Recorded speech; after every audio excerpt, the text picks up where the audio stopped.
प्रधानमंत्री कार्यक्रम जून 20 तारिख रे जनता मैदान भुवनेश्वर रे थिला। तो से लगी आम जाजपुर आमर जिलूर 31 टी बस देलु रिक्वेस्ट करूँ से कार्यक्रम जोगदेवाई।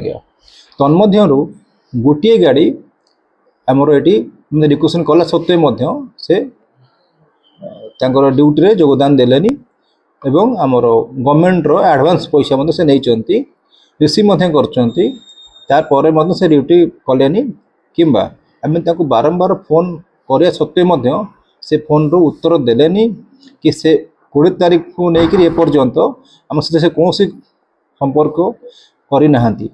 तो से लगे बाध्य होई से गाड़ी विरुद्ध रे आम एक एफआईआर लॉन्च करचे जाजपुर पुलिस थाना रे।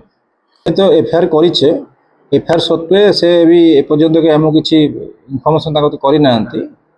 तो से आमको लिखित अभियोग किसी रिप्लाय देले तार उत्तर संतोषजनक हुए तापर तार कौन विहित कार्यानुष्ठान हम देखिए प्रोसेसिंग कर। जेहेतु सरकार को पैसा आत्मसात करचंती एवं तार सत्वे से कर्म योगदान देना कि आमको से एपर्यंत संतोषजनक उत्तर देना।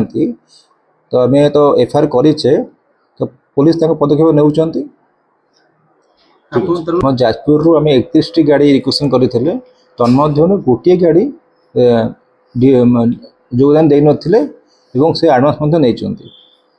मैं विपक्ष पाखे एफआईआर लॉन्च करछे।